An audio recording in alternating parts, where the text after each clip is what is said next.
Welcome, everybody. We are here with session 8 of our Tough Topics Digital Conference. This is our final session, and we want to welcome you in if you're watching on YouTube. And we're excited for one more conversation. Just a little bit about the format. Like we've been saying this every night, but the idea with this conversation is to hear from people with some expertise and some experiences that we don't share, to hear their opinions on something, to hear their views and the experiences that they've had.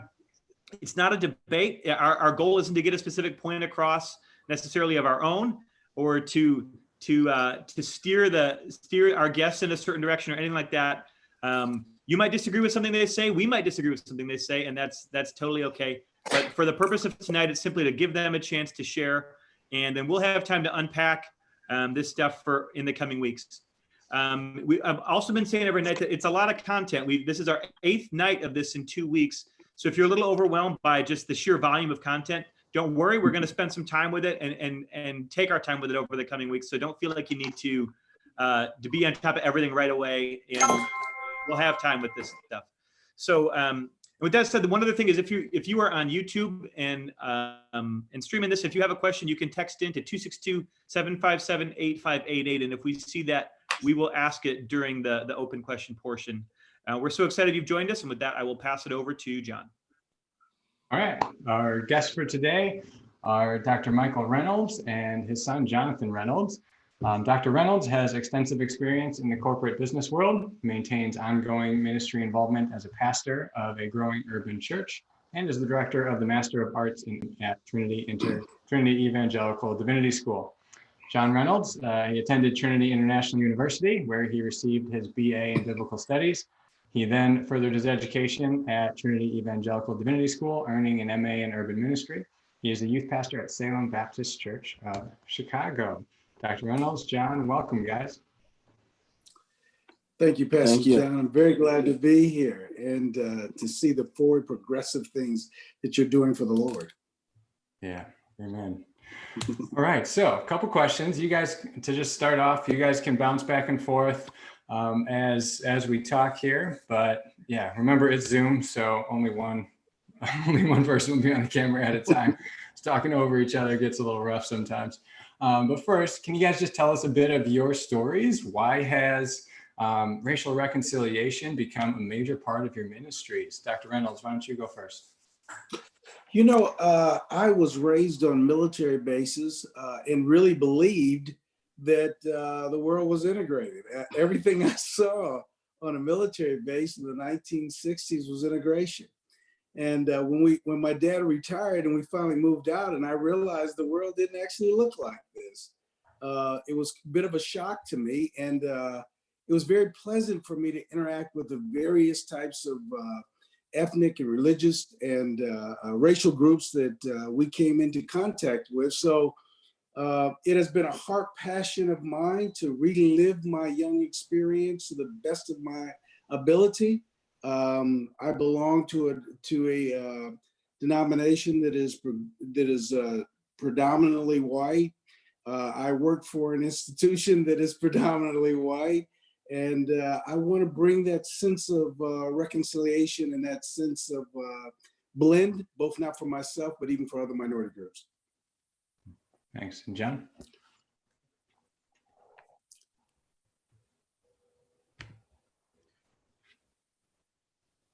Your mute is on, John. Unmute. Yeah, sorry. Just being Black in America was what I was saying. 31 years old, growing up on the south side of Chicago, and Chicago has seemed to be a historic place where a lot of those issues come to the forefront, and they're definitely one when you're involved in urban ministry, and so absolutely just participating in being someone who is of a minority group pushes me to always be thinking of interesting ways to incorporate my theology with my faith. Awesome. Thanks, guys. So recent events have shown that racism and white supremacy are still alive and well. I'm thinking of things like Charleston, the recent Ahmaud Arbery case, Dylan Roof, all of those instances. But For those who would still question whether this is an important issue and whether we should be discussing it today at all, what would you guys say to that? John, why don't you go first on that one? Yeah, I absolutely believe that the Bible puts a huge emphasis on life. And so because of that, because life is sacred, because it's a gift from God, I do think certain things as killings and murders should always be on our horizon, and specifically when it has to do with minorities. And so I definitely think it's an issue to talk about if it is something that is continuing to happen as such as police brutality and killing, or if it is things that are specifically affecting Black and brown neighborhoods. It's important to note out issues that specifically affect minorities and to consider them as important issues. As part of, I think, the justice scheme of God, of how he wants us to care for those who might be on the outside edges of society and maybe not considered at the center of our society. I think that where there's this engagement of racism for somebody who thinks that it doesn't exist is, first of all, to take a real deep look at the diversity that has existed in our country and why is it here, and the statistical evidence that keeps screaming at us and that's around us. Ultimately, it comes out to a loss of recognition of the image of God. And so if we can't recognize the image of God and we are seeing it, then there is a loss of a theological knowing of who God is and who we are one to another. So I think it is both in koinonia, in the fellowship with each other, something is lost, and in worship, an understanding of God, when we can't value where God is living, where God exists, where God's image is at. And I think that does get lost in the process when we don't value that. But I hope that we'll be able to unpack and answer your question a little bit better. I don't want to talk too long. So. No, that's good. I think we'll get into it as we keep going, and if we want to come back to that idea, especially that idea of the image of God on all people. I think that is what's foundational for the church and foundational for Christians to really get into unpack. So we can come back to that later as we go through this. But first and foremost, I like to kind of define some terms at the outset so that we're all kind of speaking on the same wavelengths. When we talk about prejudice, what do we mean? Well, prejudice exists in the emotional and psychological being of a person. In other words, somebody might say, I'm not prejudiced because they have not committed a particular act. And prejudice doesn't exist in an act. Prejudice exists in a thought or an emotional embrace of a particular concept. And so one can be emotionally or affective or cognitively, mentally, they can exist in a world of having opinions, feelings, and assumptions that are based on a characteristic that they see. When we talk about race, we talk about knowing a particular characteristic, and that characteristic tells you all about the individual that you're looking at, or at least a whole stream of negative thought about them without ever knowing them or without ever speaking to them.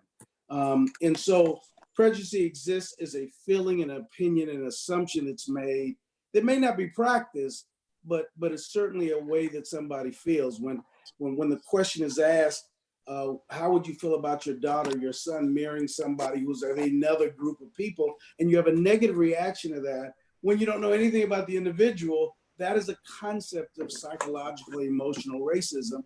Even when you say, I would never stop them from being married, but I have a feeling that is negative. Somebody moves into the neighborhood, or I have a feeling when they move in the neighborhood, even though I'm not going to go and protest in front of the house, that still is an exercising of prejudice that is present. It branches into two or three other smaller things, and I'll just mention those, and we can go into them deeper if we'd like to, which is the issue of stereotyping, meaning that you really do have an experience with somebody from a particular group of people, from a particular race background, and that experience you have with them, you then stereo that dual action with that to all of the people or to a large number of the people from that particular category. And so now I had an experience with somebody. Now the other people are like this also. And so prejudice can sneak into stereotyping, which means you label a whole group of people, which also then may go into profiling. Everybody profiles. You must profile. You must be able to look for certain types of activities that you need to protect yourself from. If somebody has their hand in their pocket, they're walking across the street, they're yelling at me, I don't know whether it's a gun or not, but that activity I start profiling is the kind of activity I need to distance myself from. There's absolutely nothing wrong with profiling. It keeps us alive. But when we use just the concepts of race or a particular characteristic to now say that we criminalize a group of people out of that, that kind of profiling becomes distinctively different and usually referred to as racial profiling. Yeah, I want to dive into that a little bit more so. I think that is a key distinction to be making, the difference between prejudice, profiling, and all that stuff. Because oftentimes I hear like profiling, we all do it, like we all have these, but then we fail to recognize the distinction between when that becomes prejudice. So could you guys kind of talk to that just a little bit more of when it becomes prejudice and the harmful effects of that, not only in our relationships and in our personal skills, but also in our soul? Yeah, I think that we do have a responsibility as Christians who are hands and feet of the gospel, meaning that we are participating in a broken world, knowing that it's broken, and trying to be agents of reconciliation, that God has then gifted unto us the Holy Spirit, who helps us to discern how to interact with the world that is, again, broken. And so I think it's of importance to us to be people who are going out and not reacting to what the world is doing, but being proactive because of how we are informed by the Bible. And so when you speak on things such as prejudice or racism or systematic oppression or issues that are happening specifically to a specific group of injustice, we have to realize that we are participating in that social context, and that we have to then turn on a critical thinking hat, a spiritual thinking hat of saying, Holy Spirit, in what ways is sin or this lens that I'm looking through socially broken my viewpoint? And in what ways can I participate in being an agent of redemption and healing about a society? And so is having the definitions correct. It's seeing what's happening to those who are being hurt. It's seeing what's happening in a broken system, but it's also being proactive and acting on that. To be more specific, if we're saying that poverty affects a certain side of town or a certain group of people in a certain type of way, what then is the churches, the ecclesia, their responsibility to be at the forefront of taking care of those who might be the least of these, who might be outside or who might be being oppressed systematically without maybe even people's intention to do so. Unintentionally, indirectly, they're having this happen to this group. And so I have to be proactive, not reactive. I have to be engaging, looking for where I can find ways to bring healing into the world, to bring about God's kingdom here on earth. Yeah, I think that discernment may be one of the gifts that you all studied already. So, but the ability for Christians to discern is, and the abilities for to discern something is different from prejudging. So prejudice is just the term to prejudge. And so for me to look either spiritually or naturally and discern what's going on using evidential or spiritual recognition to come to a conclusion is distinctively different from prejudging because I see particular characteristics. Let let me give a name.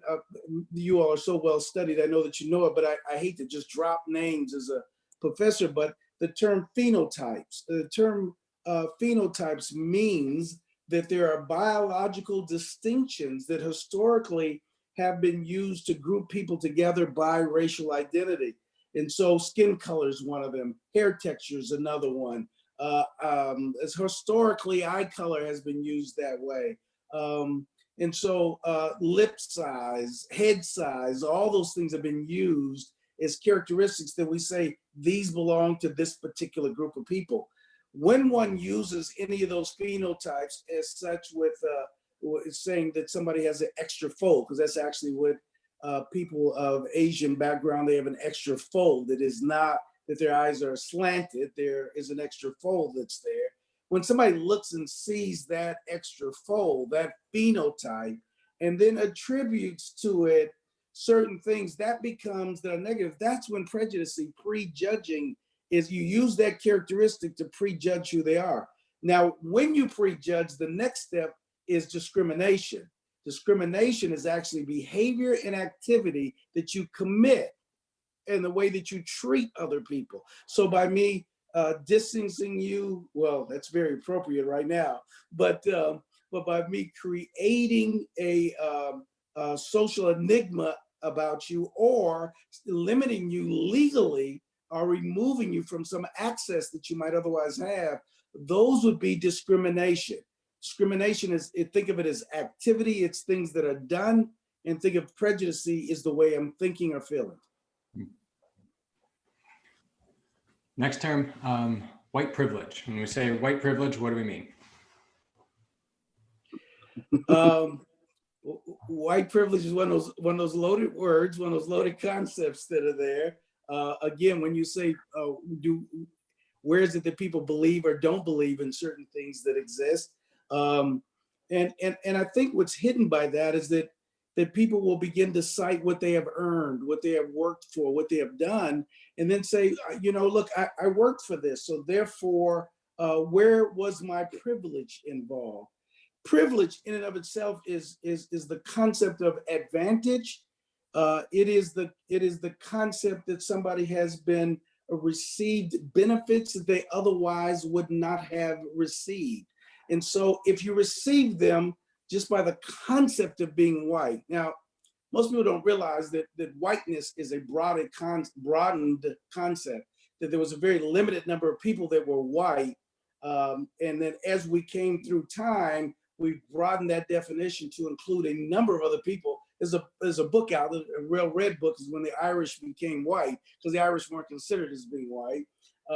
And so that concept of whiteness has been broadened, and there's privileges that goes along with it. There's a movie in particular, gosh, I hope the name doesn't slip my mind right now, but in the movie, there's a professor who has a doctorate degree, who's trained the great debaters, who's training a team how to debate. And while he is riding with his family, he hits a pig from a pig farmer. The pig farmers both come out, they're very upset their pig has been hidden, but they allowed their pig to run into the street. They then require him to render his check to pay it. He renders his check and he pays to the pig farmers for the pig that has been hidden, that he had really nothing to do with. The pig ran into the street. But the concept was that here are two pig farmers in terms of status, who now gain more status and have the ability to have this authority over a person who might have had 3-4 degrees simply because it came out of their whiteness that they had.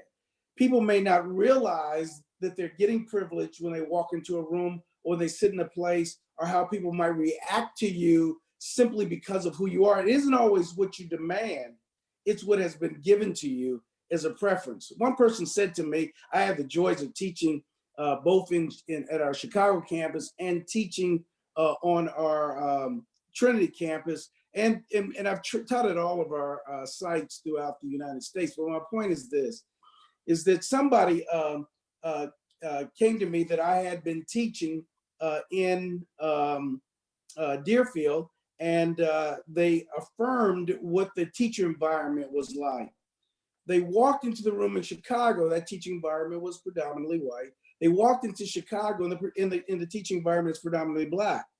And they asked the questions that were connected to the loss of education, the loss of knowledge, the loss of knowing that, you know, how am I going to learn the same things? And they attributed that to the environment that they walked into without ever sitting down. Now, it'd been one thing if they would have sat down with the students, had an experience and said, this isn't the same experience. It's another thing, you walk in the room and you simply attribute intelligence, education, knowledge to the fact what they were doing accidentally was attributing it to the privilege of race. And so you have the privilege of being thought of in a way by other people, even if you're not asking for it. And that privilege is an advantage. Other things that have to do with white privilege, you have like the Homestead Act. I hate to, so during United States' history, you had what was called the Homestead Act. So you could go to the West in particular, declare certain parts of 40 acres of land. If you could keep it up and work that 40 acres of land for a certain period of time, you could file for the Homestead Act. Then that land would become yours. Many people who are white today don't realize that whole ranch, that whole area, that whole property that was given to them was a right only given to whites. It wasn't given to anybody else. And so your privilege came out of, you say, well, we just worked and earned it, and don't realize that it was only selected. Only whites could do that. If only whites could go to the school. And because of what's called redlining, the flip side of redlining is what is called greenlining. Redlining isn't just simply that people live in different neighborhoods. It says that the banks would not loan money to people to live in certain neighborhoods, and they would loan money for people to live in other neighborhoods. Greenlining means we'll give you the money to live in that neighborhood, but we will not give you money to live in this neighborhood. So people have been selected to live in neighborhoods over time, and the value of their home to go up over time that had to do with what race they were. And they were what are called race covenants. They're more popular around up in the North and certainly around Chicago, where you could write into your home policy the ability to stop other racial groups from owning in your neighborhood. And it was sustained and held up in court systems. And so when you have that forbidding, like you have Harlem, everybody was Black lived in Harlem because you couldn't live anywhere else. And so for history, for years that has happened. Now you have an effect years later, and people say, no, it's, all things are flat. Well, they weren't always flat. Yeah, let's dive into that a little bit more. I remember having a conversation with somebody at the coffee house and here in Burlington, and he said that Burlington was a city, within the city limits of Burlington, that redlining was a common practice and an accepted practice here. So when we talk about, let's kind of link this to systematic racism. When we talk about systematic racism, that's one example, right? But can you kind of dive into that a little more, define it, and then Dr. Reynolds, can you go through some of the past examples of history of racism and how that affects us today? You want me to define systematic racism first? Is that what you? Okay, all right. Systematic racism means that that the society is organized based on the selectivity of different racial groups. We have to understand that the United States from its conception was organized with a concept of racial distinction. It was organized that way. It was meant to be that way. But race was much smaller. In other words, people who are white today, many people consider them white today, would not have been considered as white back then. But that was where the privileges were given, or the denied for certain privileges were not allowed. But there was an organization of our society to do that. There is one particular study where they actually, a medical doctor, took the craniums of people and filled them with marbles to determine whose head size was larger. And then he determined who had the larger heads. Now he went in this with an assumption that Europeans had larger heads to start with. So he used this to say, and then to rank the racial groups that were there. And so the racial hierarchy came out of the size of one's head. The assumption is that the brain is larger for larger heads. Well, of course, none of this assumption is true. Otherwise, of course, I'd be very intelligent. And of course, that's not true. He used that. Now, this was so powerful, it was to say, well, that didn't really make a difference. No, it determined whether Texas became a slave state or not. That's how powerful that decision was. It was upheld in court to determine that blacks were less inferior. Therefore, there was a reason for why they should be given over to slavery. It was used for evidence to prove that they were lower on the evolutionary chain. This was also true for what was called eugenics. Eugenics was a system that said there was a preferred group of people and an unpreferred group of people, and you have to keep people pure. That's where we get this concept of, that somebody is of mixed race. There's nobody not of mixed race. There's nobody there is no concept of pure. It doesn't even exist. But this concept comes out of this eugenics, that there were people who were pure and they couldn't be tainted. And Planned Parenthoods were always set up in urban settings because they were to terminate births from people that were of the lower rankings, to get rid of them so they wouldn't defile the selected group of people that were present. So it's a system that's put in place to ensure that people will can be advantaged and people would be disadvantaged. Let me give one example of that before we push forward, and that was the ability to vote. Everybody thinks, well, this is just a march to see who they can vote for the presidency. What they don't realize is that the way you get selected to be on a jury is having a voter's registration card. So if you didn't have a voter's registration card, you would never be on a jury. Therefore, it would always be a particular group of people on the jury, either to vindicate you or to convict you. And so that meant for years, there were various groups of minorities that were never on juries. So when you said you get the right of a view of your own peers, well, that was not true. And that's why in the South, during the Civil Rights Movement, prior to the Civil Rights Movement, no white was ever convicted of killing a black person. It never occurred because the jury was never in a place where it was a real, true, integrated jury that could see the evidence that was in front of them. So again, that's systematic. You stop people from getting voters cards, you stop them from ever being on juries, then there's a higher conviction rate for a certain group of people, a higher rate for them to go to prison, longer prison terms they receive. And then you look and say, then you look on the other side and say, who's been in prison longer, who went to prison? And you say, of course there's something wrong with black people. Look at what's happening in the criminal justice system, and you don't know the criminal justice system in and of itself is already tainted. So that would be a definition of systematic racism. And I think you had a second question of that. I didn't want to miss it. I don't remember, but let's go with this one. How has, I think you covered it. Have those decisions affected us or had lingering effects into today?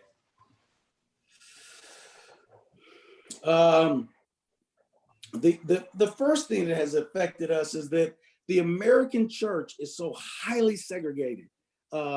Even when so as soon as you reach what is called the critical mass, so as soon as most American churches, there are very few examples, when we start talking about churches that truly have a blend of racial makeup, there's few reasons why there's so few of them. Number one is because of where we live. We still live segregated, because de facto segregation, meaning it's not done by the law, it's done by people selecting not to live with one another, means that we don't live in the same place to attend some of the same churches. So that causes in and of itself a system of how the church is going to look.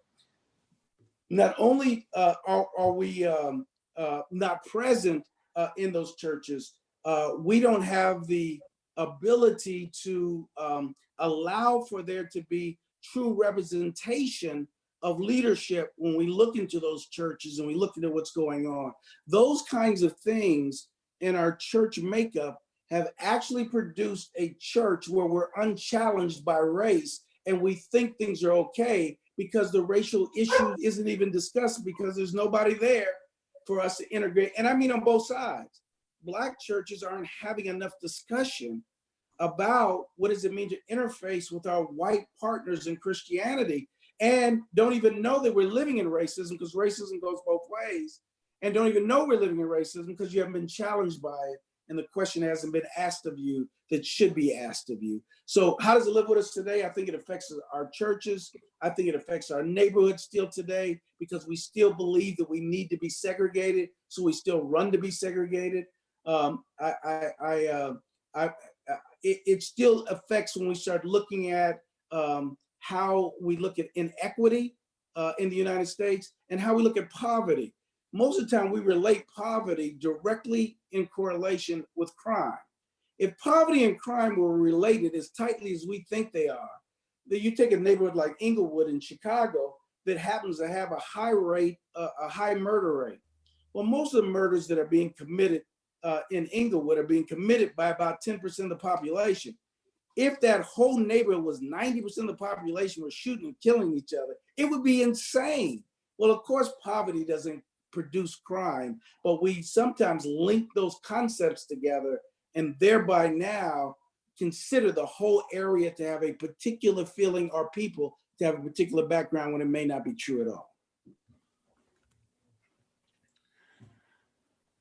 That's really good. I remember hearing that as in your class when I took that, and that was super enlightening to just hear the history of how we got to where we are and how that has impacted us today. So now I want you guys to define one more term.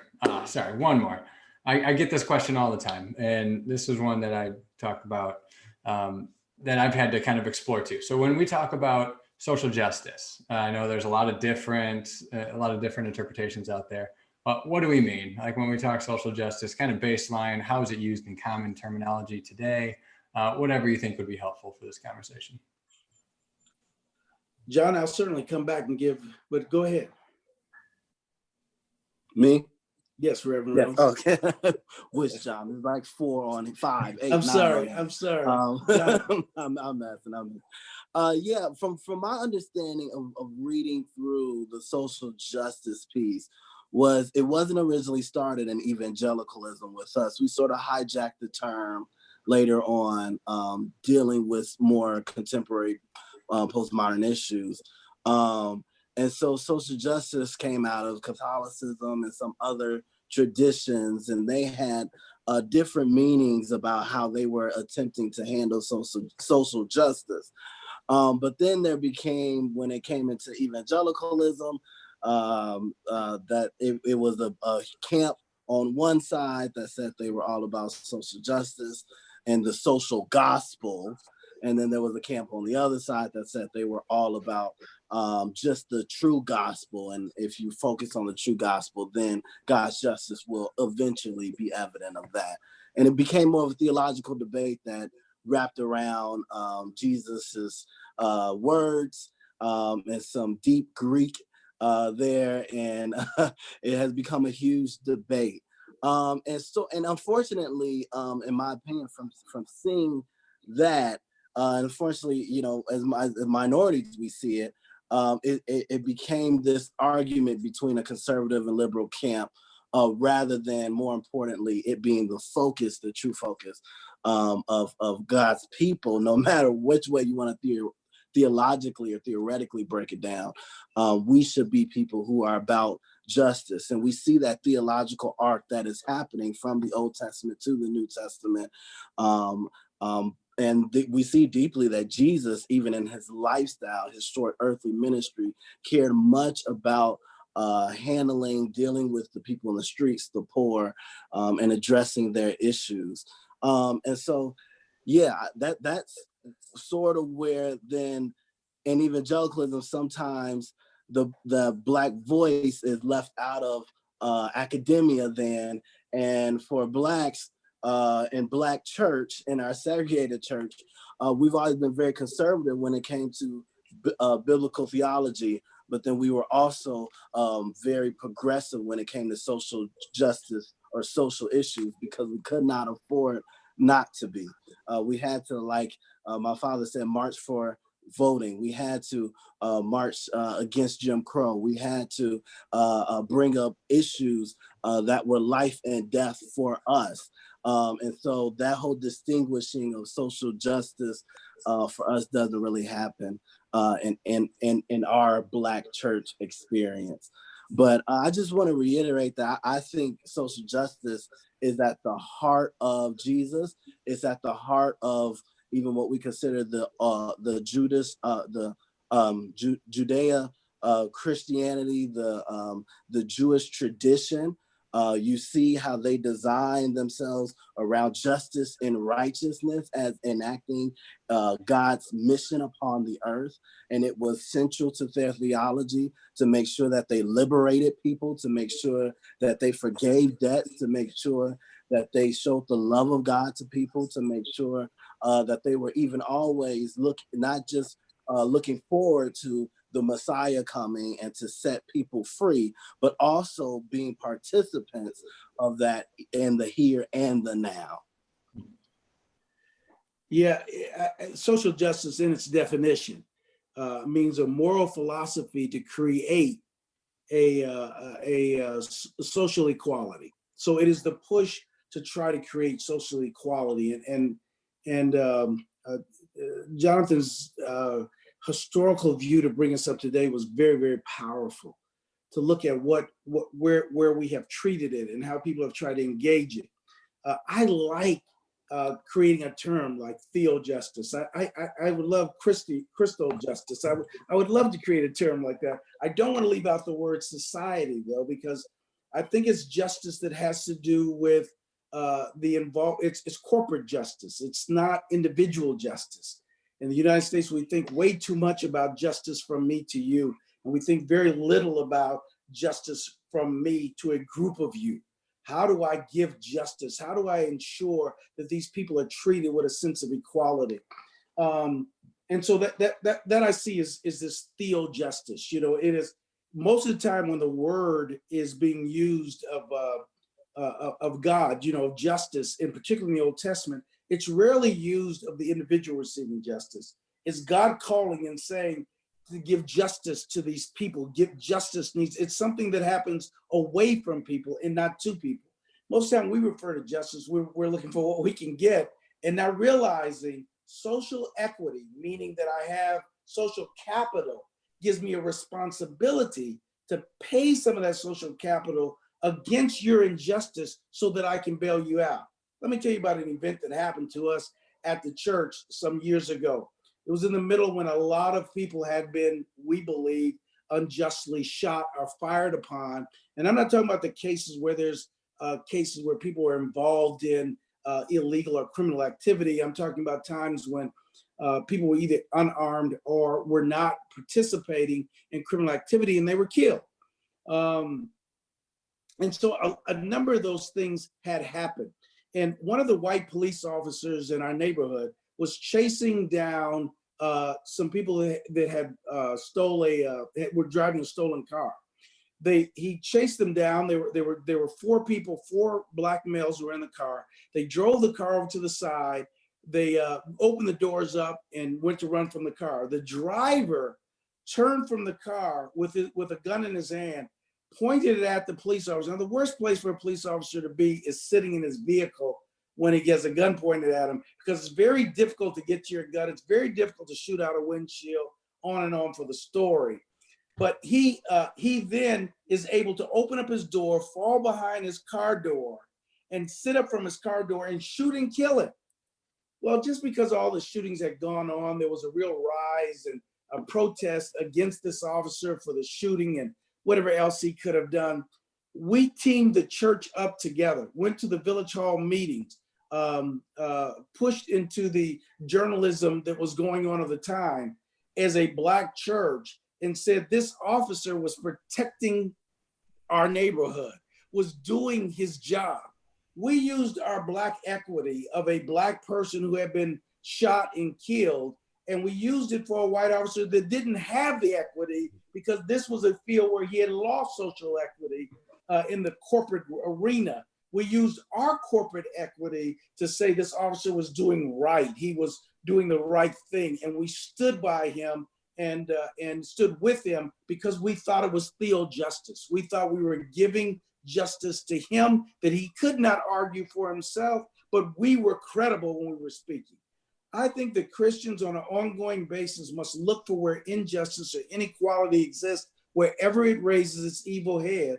And we must then be prepared to use the equity that we have, knowing we're going to lose some, because the people who are a majority are not going to be happy about us using our equity for somebody else, and use our equity in a way to give freedom to somebody else who cannot, could not, and may not be able to, in any fashion or form, speak for themselves. That, to me, is godly justice when you come into a situation and you render what God would do for somebody.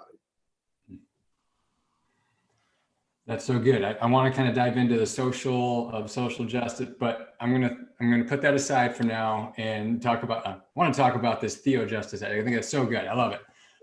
But let's put that aside for now, and I want to keep going with some stories. So, like, Dr. Reynolds, and what were some of the conversations that you had with John when he was a young man around race? John, what did you take from those conversations, and just what were guys, just go back and forth about some of those conversations that you had early on. First of all, because of internalization. In other words, I don't know that many people, the example I just used was a white officer involved in a shooting. There are many Black officers that are involved in shooting. There are many Black people involved in shooting other Black people. My point with this is that you can internalize a message about yourself through systematic racism, and you can believe or devalue who you are, not simply that others devalue you, you also devalue yourself. There's a study that you heard me talk about. They redid it again. That's why it's still worth talking about dolls, and about the selection of young children selecting dolls.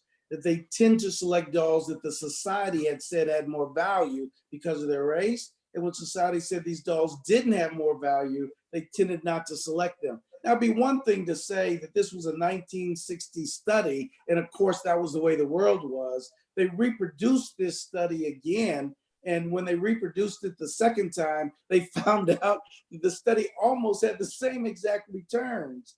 That there still is this sense of internal awareness about who we are. So one of the messages I sent to Jonathan was that he was created in the image of God, and that these phenotypes that he had present were not dictating who he was. And so to exist free from societal status images, and know that his imagery comes out of scripture, and he was considered to be distinctively different, that somebody would like to put him in a box with. Second to that is that he was operating in a world that was not going to be equal. They weren't going to treat him the same way. He was going to need to perfect what he was doing. He was going to need to sharpen what he was doing. And he's going to need to prove that he is not operating in a way that might be suspicious or wrong. And so the same thing that I explained to my sons long before there was many of the shootings that happened in Chicago, many of those shootings happened, nobody ever discussed them. I could give you a number of stories that happened to me while I was growing up in the city of Chicago, and they were simply driven off of race. And so I told my sons, not because it's right, but this is how you're going to have to behave when you get pulled over by the police. I remember telling his older brother, who wanted to put some giant speakers in his car, I said, you can't put big speakers in your car. Well, why not, Dad? Because that will fit you into a profile that will now allow them to sequence what they're going to do. You can't allow yourself to be profiled, because the outcome to that might be life and death issues. And so it has been, Jonathan, behave in a way that is proving that you're innocent, and not in a way that I already am innocent. Even though we shouldn't have to behave that way, we don't have a choice but to do it. Number two is know who you are, excel in who you are. So if somebody thinks less of me and they force me to excel, they've only made me better at the end of the day. And so those have been my arguments to him over time. Yeah, absolutely. Growing up in the Reynolds household, my dad was very encouraging about us having a diverse experience growing up.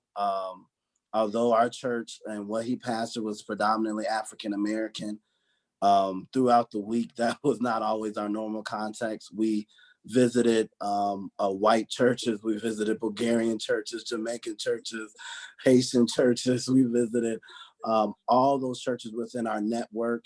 And I grew up seeing my father engaging with people of different backgrounds and different worship styles in a way that he didn't show respect towards one or the other.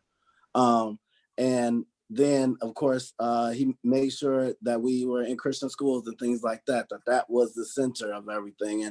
And even though there were conversations about maybe how race had affected our lives, it always centered back to theology. And it wasn't just that, again, we were reacting or we were internalizing the hurt that was happening, but that there was healing that comes from that, the experiences through God. And so I think that's very important, that we don't participate in passing down to our children, our younger brothers, our sisters, whatever it is, what we have been hurt by. And that tends to be the American story many times. We individualize what happens.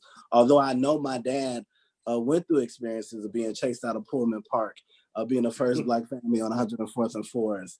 I could go down story after story after story. They were not things that he was griping or bitter about. They were never things that were even brought up before I was a teenager and could have that conversation. And so I think that's very important, that we protect also the innocence. He protected our innocence, but then also when the time came for the conversation, he didn't mind having that conversation. And personal experiences that I had gone through and came back and talked with him about, he was always compassionate about, he was always sympathetic about, he did not deny them. We were able to have those conversations, and I think it really helped in my being able to navigate the world as a Black man who's Black boy who's sometimes the only Black boy in class, Black boy who's sometimes the only Black boy graduating in a certain subject, only Black boy at a certain camp, things like that. So that is a little bit. I could keep going. That's good for now. We'll blaze ahead and maybe come back to that with some other questions. But the reason I ask you that question, I think it's so important for us to just hear each other's experiences and to just hear from one another and take your experiences for what they are of what happened. So can you guys just talk about how important that is to have conversations like this and to just hear from each other? I think Dr. Reynolds, I remember taking that away from your class and how important that is to just have conversations with one another about our life experiences and how they may differ. I think your earlier question that you asked me about when people are in denial, that even there are issues that exist today, if discussions like we're having right now don't occur, then you can't hear firsthand accounts of how people engage in the world and what happened. And so your denial can go higher. So the cross-fertilization of people sitting down and talking about their experiencing, talking about what they've gone through, will help to minimize your ignorance and maximize your ability to be aware of the world. The world is not only seen distinctively different by perception, it's experienced distinctively different by individuals. And so that becomes very important. So those discussions are good. To hear that his sister, they went to a high school, the Christian high school, that was majority white, and while she was there, she had a 4.0 average while she was there. Went in to talk to the advisor and asked to be admitted early to in her junior year to the University of Chicago, in a school system they had for high school people to come. He told her that University of Chicago doesn't accept people in their junior year, and that she wouldn't be comfortable there, she wouldn't be happy there, and then referred her to take a program that was going on from the junior college that was there. She left the room feeling as if, maybe he knows more about me than I know about myself, and feeling somewhat assured that this needed to be her experience. After her and I had a conversation, I said, go back and challenge him. Bring your transcripts in. Daddy's seen my transcripts already. Have a discussion with him.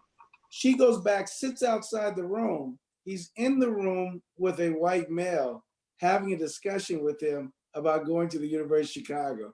I think that was just a unique thing that God allowed that to happen. She hears him encouraging him to take this program at the University of Chicago as a high school student, and here's the whole conversation. When she walks in, he is aware of the fact she must have heard the conversation from the outside. He assists my daughter after that event. And of course, the outcome of that was my daughter was admitted as a junior. She was admitted to the University of Chicago to go there and to do schooling as a pre-college experience. Somebody just needs to, because some things aren't evidential. There's thousands of things that happen to me that I don't have the other side of the story, so I can't really tell how it turned out. But to hear the discussion across with one another, to hear what you're saying to me, that something you said was taken the wrong way, that a joke you said was, or a comment or a question you asked was oversensitized by somebody else, and that you want to work through the experience that you had, that somebody assumed that you were prejudiced, that somebody reacted to you in racism and treated you that way because you were white, because you were Asian, because you were, and those are things I need to hear and I need to be on guard about, because at any moment, any time, because of the wickedness of this world, we can easily slip into those activities. All right, last one, then we'll open it up. So for a lot of the conversations that I've had with people in our community, particularly with white people around here, especially, and just the online conversations that I hear, they feel like this conversation is just kind of getting tired, that they're kind of feel like the finger's always pointed at them, and I'm not a racist, so why is this finger pointed at me? And they just feel frustrated and kind of tired by this conversation. So why is it important that we keep having it? Yeah, I think the first part of this is that Blacks, any minority group, Latinos must be very careful. Asians must be very careful about stereotyping in reverse. And so assuming the person you're talking to has been a violator of these principles, and using both guilt and using both shame in a dialogue with someone. And so finger pointing has to be something that isn't the goal. My goal in dialoguing with somebody is enlightenment and an awareness of who God is, and you pull them closer to the image of who God is. My goal isn't that somebody somehow discovers that that their great-great-grandfather was a slave owner or whatever else that they may have hidden away in their closets. That's not my goal. So I think that minorities have to own the fact that that the goal is not shame or guilt, that the goal is enlightenment of knowing who God is in the image of God. I think the other side of it, in terms of dialogue, somebody says, "Well, I'm really tired of hearing this and hearing the discussions about it." I think that we need to not just have the discussions about guilt per se, but have discussions about what we need to know. Like for example, when we start really talking about a race, and race is a construct. When I did my DNA, I've done my DNA 3 times through the 3 most popular groups that are there. I am 26% Irish, and I am 3% Korean. I am about 2% Native American. I think that if most of us did our historical past, and even when we identify things like that, who is the Irishman? Well, he's a makeup of different tribes of people too. Well, who's that tribe that's there? Their makeup of other groups of people. Will really find out that we are so intermixed together that it just will blow us away how much I am you and how much you are I. And so we need to keep having these conversations so that we can become very aware that we don't need to be using these kinds of constructs to limit or to attribute behavior to them and start acting out a way that's inappropriate? Yeah, I think it becomes very tiring when you're not directly connected with something sometimes. But the Bible does encourage us to not grow weary in doing what's right and to speak up about just issues, and to speak up for those who are voiceless. And that is reoccurring time and time again. And so our gospel action should have come out of how we feel, but it should come out of moving out of our comfortable spaces and moving into a space by which we are empowered by the Holy Spirit to do what he has called us to do. And I think one of the ways that happens is also, like he said, by having relationships with people, finding ways to reach out to people who are different from us and have those relationships. And then what happens is that those issues that they are dealing with become humanized, and they become issues that you care about and that you are passionate about. But if I do not leave my silo or my comfort space, and I stay where it is very comfortable for me, then those issues that are on the edge or those issues that are different from me are not things that are humanized. They're not things that I'm directly connected to. And depending on where you live, depending on where you go to church, depending on where your family is, depending on where you're rooted, it might be easier or more difficult. But we do see from the ministry that we see throughout the Gospels that the disciples and Jesus' ability to reach out to those who were different, who were on the fringes, that they did that. They were passionate about that, and they sought after that. And so I think that's a way to encourage people. Also, on the wide frame things, as far as nationally, these issues are every day now within the news. They're every day right there. And so it's impacting us as globalization is happening, as technology is bringing us closer together, as the world is shrinking in some senses. It brings us into a space where those things are right there at our fingertips, and there's more that we can do now to empower justice issues or empower issues that break down the walls of segregation and racism and discrimination in our society. There's things that we can do to do that. One example of that is, I serve Salem Baptist Church in Chicago on the South Side, and I work with the youth and young adults, teaching them, working with them every week. It's a very safe and comfortable space. I know what kids are coming in. I know their families. We have a great time. We thought it a mission of ours to go down to the Cook County, our local district jail, and take specifically those kids to the juvenile jail so that they could do ministry.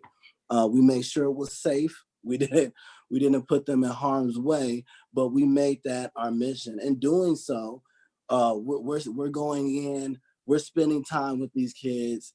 We realize, man, what do you see? This jail is predominantly African-American boys, predominantly to the point where I asked one of the deputy superintendents, what is the percentage? And she says Cook County, which is the largest county, one of the largest counties in the United States, definitely the largest county in Illinois, is 90, their juvenile temporary jail facility is 98% Black boys between the age of 10 and 16 years old. And so then engaging with that, getting out of our comfort zone, I developed relationship with some of the kids there. And my heart is broken as I'm having conversations with them. And so those are ways, by getting outside your comfort zone, going on these mission trips, going into these spaces where you get connected with people, and really getting connected with their story, having a relationship with them, developing a relationship with them. Not doing it for an Instagram pic, not doing it so you look good on social media, not doing it so you can tell Pastor John, yeah, we went to Africa and came back and the kids did something fun. No, actually developing a real relationship with people makes their real story then a part of your story, and you're able to then be energized by the demand of justice that comes out of that relationship that you have with your brother and sister in Christ. Let me couple this one piece, John, and then I'll Pastor John. And that is the fact that what if Jesus would have said, I'm tired of sick people. I'm tired of folks showing up that are sick. I'm tired of people around me that that need help. I'm tired of people. I'm tired of these 12 disciples that never seem to get it. You know, I'm so glad that Jesus surrounded himself with people that had needs, whatever those needs are. The rich have needs, and that through that he ministered to them. And that's really the call of a Christian: is that we're there to take the tired and do something with that, instead of just saying that we're you know, I don't want to hear that anymore. If somebody out there is hurting, I probably want to hear it. And any pastor knows the day they become tired of ministering to people in pain, that's the end of their pastorate. It's over. So hopefully we stay on the front end and we keep being like Christ. We keep listening. We keep initiating. Our church went to great extent to be in Asian congregations, to be in white congregations. We went to great extent to ensure that you could not grow up in our church, even though our geographical area was predominantly one race. We went way out of our intentionality. I bet you in a given year of the invited speakers, and we had a number of them, that at least 3/4 of the speakers were from a distinct different background, that because you needed to challenge us, not just in being present, but we need to hear your philosophical way that you think. And we don't need to reject the diversity of the worship, because worship is a toward God movement, and it's not about what I prefer. So good. Let's open it up to some questions. Does anybody have any? I'll jump in right away. I was thinking about, as you're talking about just kind of John's last question about people in our context. I think one of the struggles that folks have sometimes is we're in a situation where we don't necessarily know. We see a problem, we see an issue, we see someone hurting, but we don't know what we can do about it. And I think one of the sometimes there's a people want to resolve the tension that comes with that, of seeing injustice or seeing someone who doesn't have the advantages you do or whatever it is. You want to resolve that tension, and whether that's by finding a way to make it feel like you're helping, or convincing yourself that it doesn't actually help if you help, or whatever you do. So I'm trying to think through what's a faithful way forward for Christians to kind of do the next right thing in regards to race and racial reconciliation in a setting like ours, where it's 98% white, right? And that's our context. Yeah, I'm gonna jump in before, because you can go after, because you have more pastoral years of experience. I think there's ways that your church can, and Pastor John is obviously, this is one of the ways that is happening, can do that with engaging with people systematically, corporately, communally. But as far as individually, where you are finding ways to get out of your comfort zone, it first, of course, starts with prayer. Now, that sounds something very basic, but it's also something very radical. When you start praying to God about opening up opportunities by which you can find ways, whether it is racial or whether it is for the disenfranchised, the ostracized, the poor, whatever it is, people who could use your justice of you pulling them up, God's going to provide ways for that to happen. It's going to come blaring against you. Now, the Bible also says that Jesus, his bowels turned by seeing the wrong that was happening around him. The wording in the Greek is that he literally he was upset about what he saw. I think Jesus going into the Gentile quarters of the temple and flipping over tables, Jesus healing the centurion slave, Jesus finding ways and throughout his common context to touch the sinful woman, to defend those people. He was turned by what was happening. And so let's pray that God makes it so that our bowels turn when we see injustice, so that we don't forget it.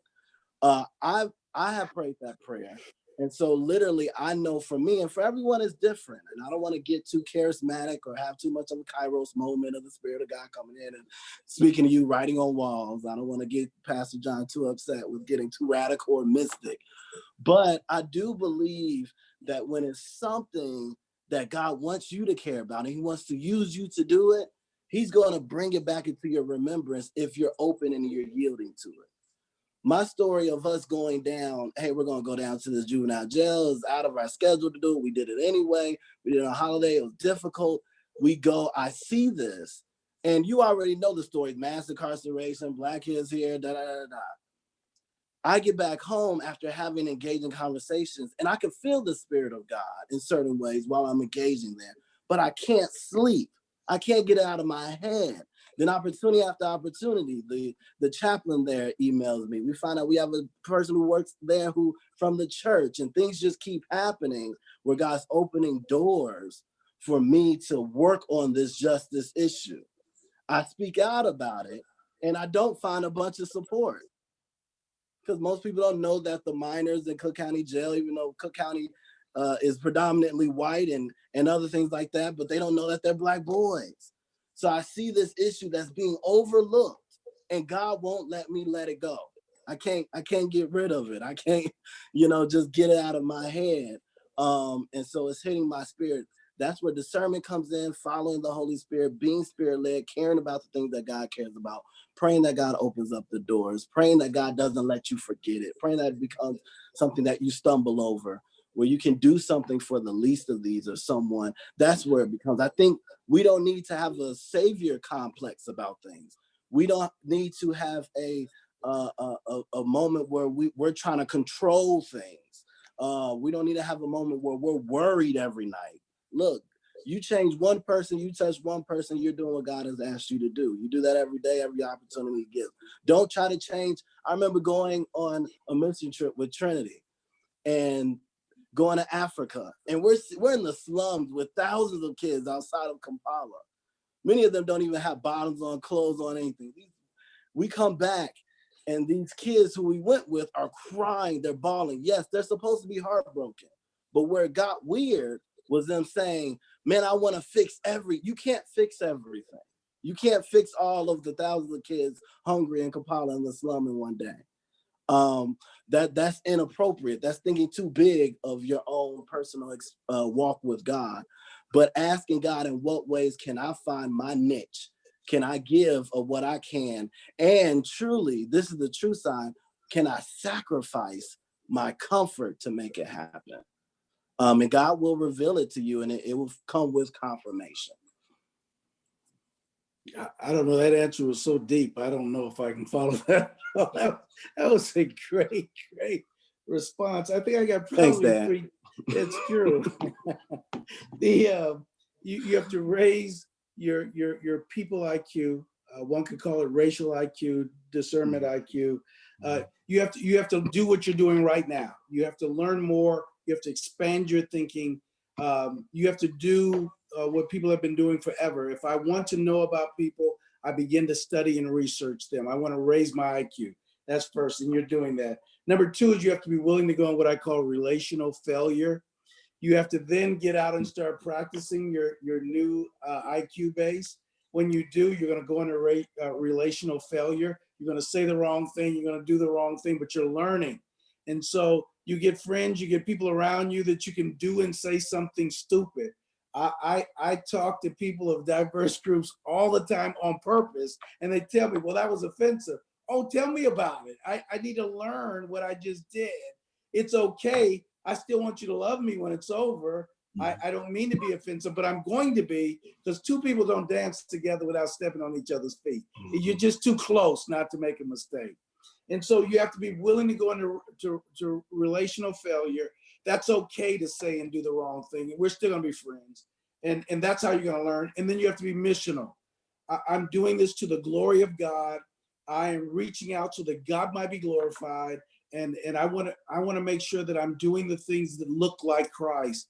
When a missionary goes to a foreign country, he does all kind of study, the language and who they are and the people. He ends up in this foreign country. He makes a ton of mistakes and bows at the wrong time and shakes hands at the wrong time and does all these things that he doesn't know culturally.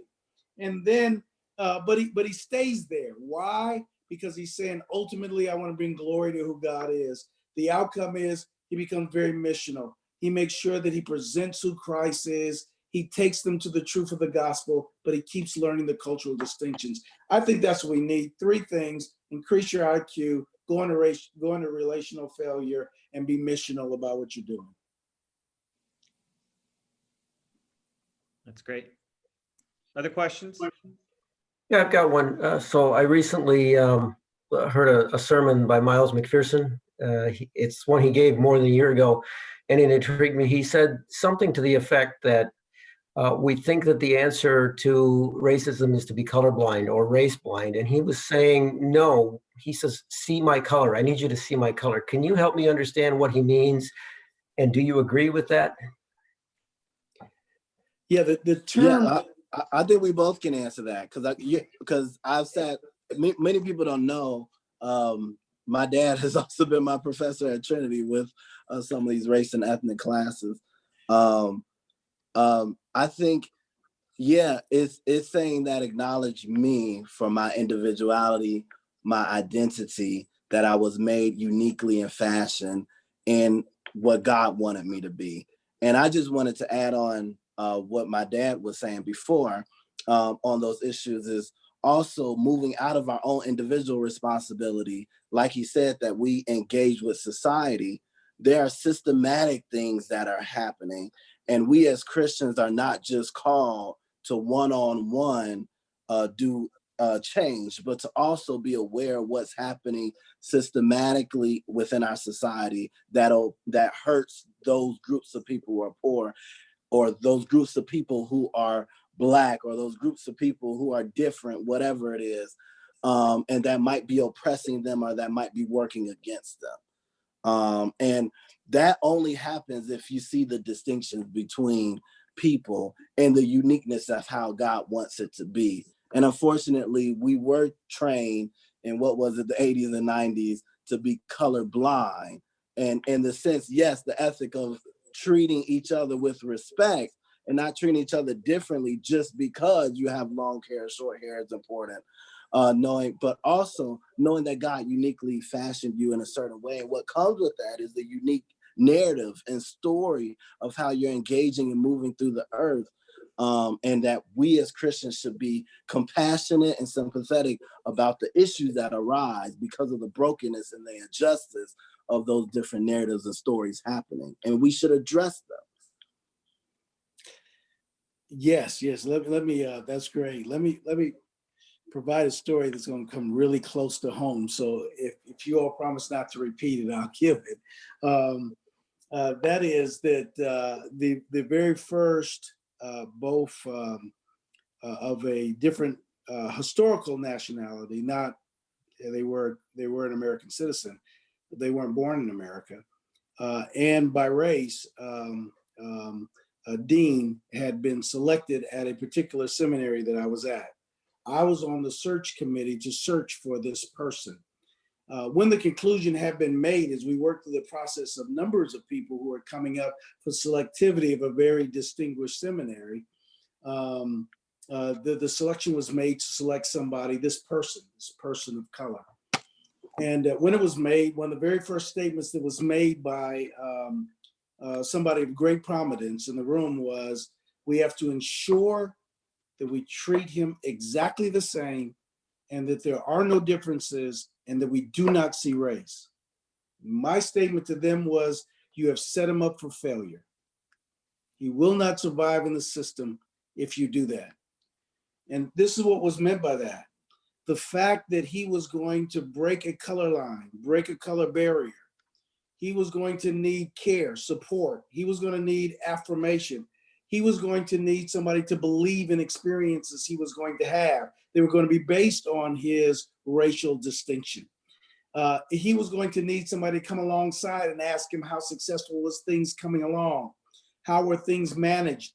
Are people following the commands that you're giving and what you're asking people to do? Oppose assuming that it's normal and it's not normal. It's very unnormal. And so all those things would be missed if he would be treated as if, and I'm not saying qualifications, he was more qualified than anybody else would have been. This isn't a question of a quota system. This is a question in which somebody feels that block and they are as qualified as anybody else. What kind of support do they need when they break that color line? Tons of them.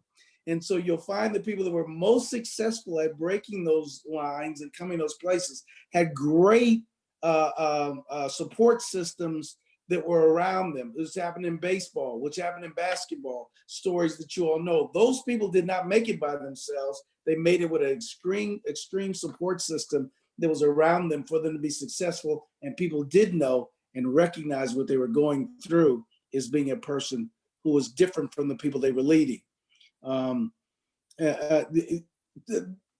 That's a story to give that explanation.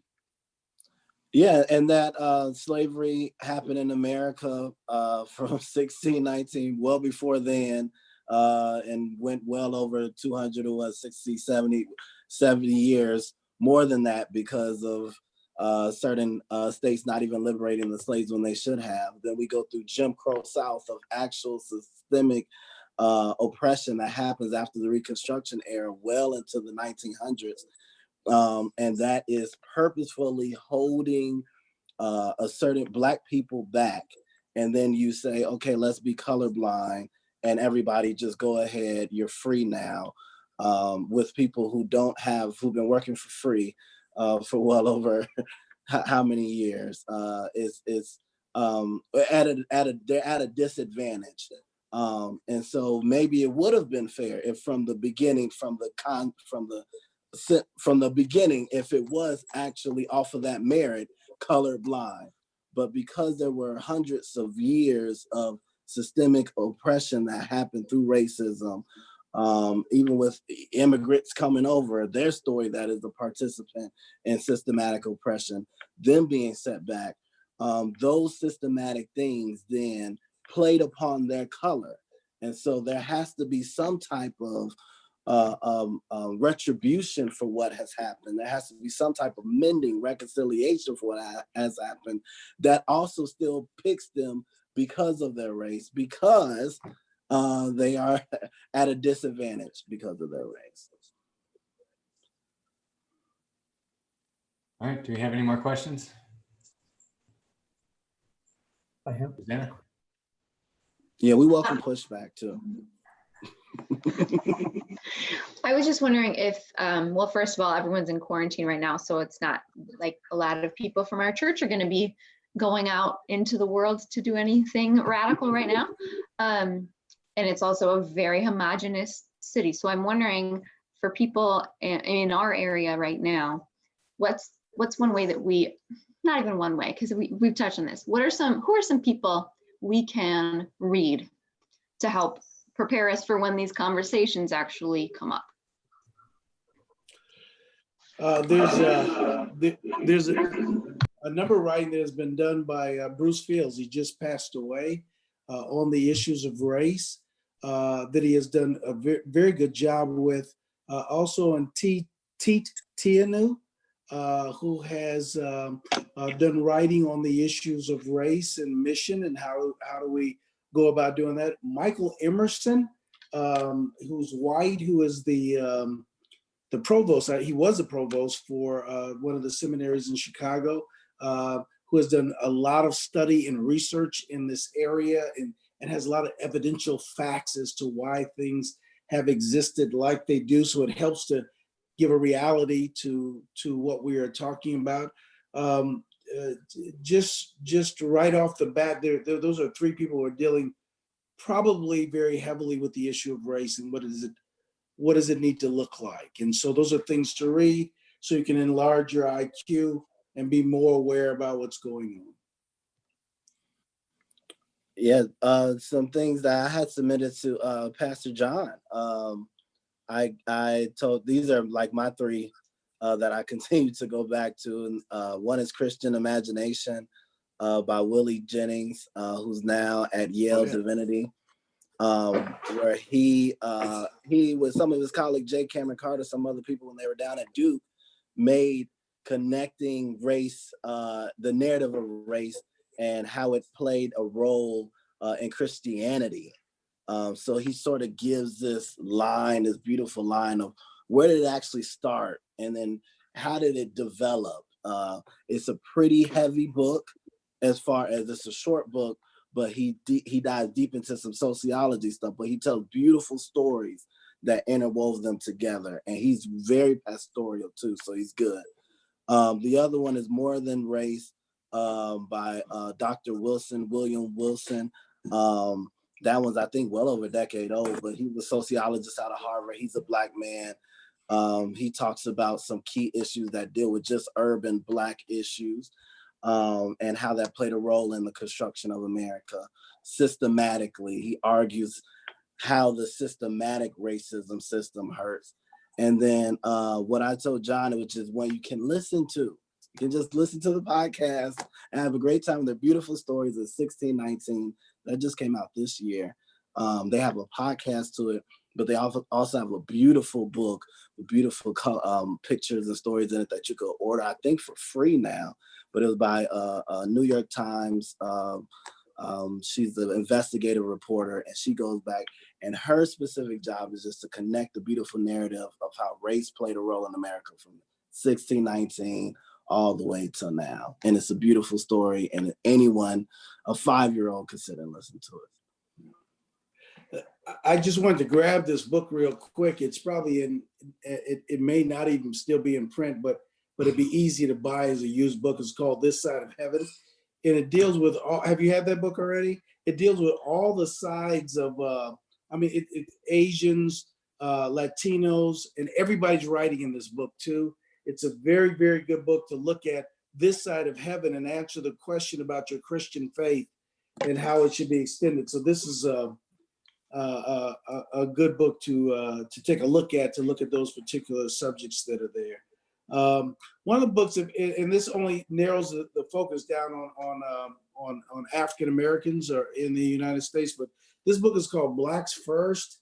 It's actually a misnomer. I want to give some definition to that. It's called Blacks First, and it's a book that looks at the first time Blacks did things in the United States. It really should be a book that's first allowed. So it was the first time you were allowed to go to school, because you weren't allowed to go to school. It's not the first time Blacks could have done it. It's the first time they were allowed to do it. And so all those kind of books need to be called First Allowed and not First Time. So, but it's very interesting, because sometimes you get to read that and you go, wow, because that's a whole perspective of the history of the United States that I totally am unaware of and didn't know those accomplishments had happened. And Pastor John, I'm sure, will give out our information at the end. Specifically, my email, I can, Dr. Reynolds has rooms in my father's house are many rooms of books. So we can easily get some of those dynamic books, any short articles, beautiful stories out. If you contact Pastor John, I'll shoot whatever you need to do that as we continue this conversation. You're muted. Muted. Do we have any more questions? We can do one more, otherwise we can wrap. Well, if it's not too late, I did want to key off one thing that you said. Maybe you can explain a little more. You mentioned, I think it was Hyde Park, and you said that poverty does not necessarily create crime. Could you speak a little bit to what does in that neighborhood? Is it racism? Does race play a part? What does create it then? Yeah, the biggest thing that what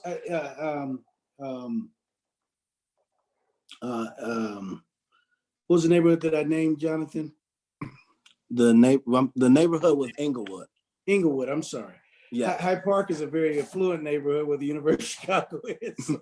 Very diverse. You have to have a lot of money to live in Hyde Park, but and Hyde Park has its own police department that people are unaware of. It is the second largest police department in the state of Illinois, larger than any other place except for Chicago. It holds the second highest number of seminaries next to Rome. But those are all issues about Hyde Park. But the neighborhood that I was referring to, yeah, what does happen, what we do see that happens with, in other words, what produces crime? Crime is produced for a number of factors. Number one, if people are unable to obtain or have a forward mobile movement that other people have, a crime becomes an easier avenue to access resources. A crime usually is going to be dictated by the movement of money. In other words, there are 4 killing zones in the city of Chicago. That if you're not going to be killed for domestic violence, which happens anywhere in Chicago, if you're going to be killed for other reasons, there's 4 zones. They're called killing zones in Chicago. There's about 5 or 6 dropout zones in Chicago. But to come back to these 4 killing zones, what we also find about these killing zones in Chicago is they're high in drug use. And so what's causing the murders? Is it just people deciding they want to shoot each other, or is it a protection, a law about how one needs to operate as they now are gaining commerce? Is it about economics? And it's about gaining economics, and certainly a loss of the value of life, don't get me wrong, but it's a way to police your own economic advancement because you don't have the law supporting that. So when people are economically advancing, so you don't, for whatever reason, you're not advancing normally in the normal process. So the more people we have drop out of school, the more people we have that don't have a father and mother, the more people we have that the mentors they have in their life are going to be mentors that will mentor them into crime. The more likelihood you are to go to jail, the more likelihood you are to become a very good criminal, because jail teaches you how to do what you did better than you did before. It's not reformation at all, but the more that happens, people will seek ways to better their social status. It's not the way we would normally better our social status. And when they do that, it's usually going to be advancing themselves in illegal things, because the illegal things require a very narrow focus for you to be in. If you can't go through that focus, then prostitution, gambling, drugs all become means to do it. And then how do you protect your gains? You protect your gains by policing yourself. And that usually terminates in death. You will rarely find where you don't get rid of these other external activities that there's going to be a high crime rate. So you can go to a place there's a lot of poverty, but if in turn you don't have this sale of drugs and these other things going on, you won't see the crime rate there. Yeah, I'll add the loss of hope. I'll add some spiritual components from serving in some of these communities, living in Fuller Park right under Inglewood, serving with Concerned Christian Men 14 CPS partner schools that were failing. Many of them were in those kill zones. Serving with those kids, you will be shocked talking with them about how many of them don't have a parent at home living with their grandmother. How many of them took 2 or 3 buses to get to school because the school closest to their house was shut down because of lack of funding. How many of them were 3rd or 4th generation kids who were living in that type of housing system, whatever, where it just gets passed down, this hopelessness. And like he said, that can add to, I think, even on top of the not having the same opportunity, upward mobility, but you also restricting yourself because you do feel hopeless. You don't feel like you can trust the police. There are some poor policing habits that happen in some of these neighborhoods that are unique, that don't happen in other neighborhoods.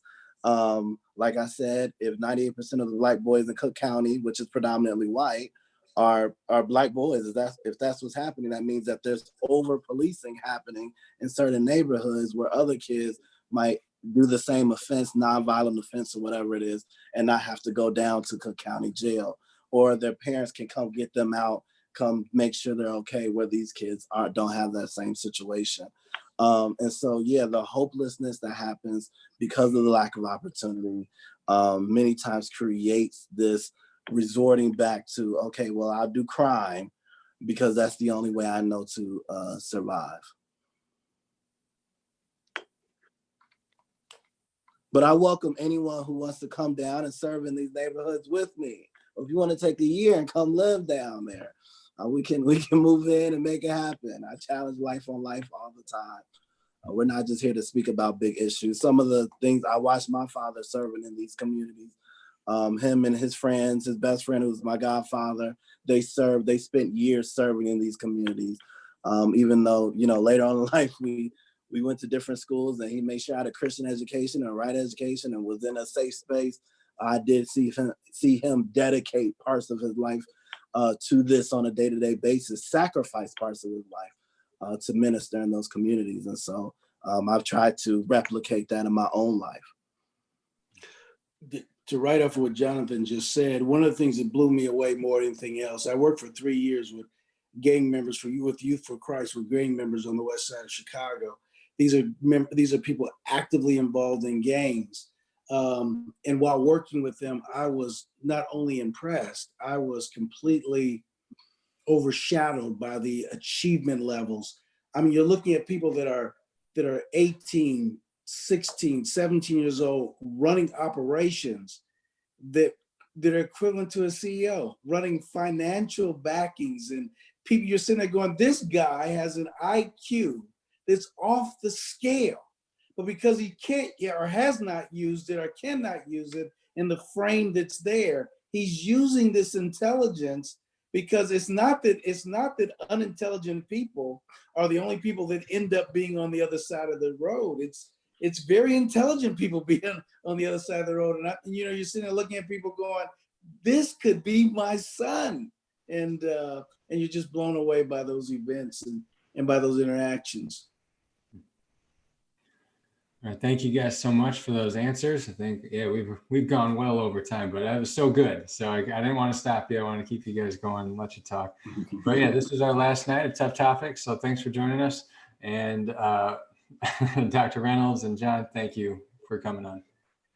Pastor John, we are pleased and humbled that we had an opportunity to come and sit down with people who are so willing to listen. And I'm so glad you all are with us right now.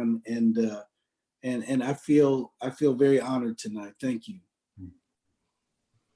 Yes, Pastor John knows he's the only pastor who can call me to come and speak or serve, and I will make that 2-3 hour journey of driving through the middle of nowhere to get to this amazing group of people. And I have just loved being able to help and to serve him. It is unique, the relationship I have with him, because he is someone who really, really cares. He's always had a pastor's heart. I love that I got to tell an embarrassing story about him last time when he wasn't there at the church, about how he was just this perfect little pastor in college. And so, he's always been that person, had that calling on his life. And anytime you need me or my father, we are here to serve, to pray with you, to continue conversations in this relationship, and to find ways that we can build up the kingdom of God together.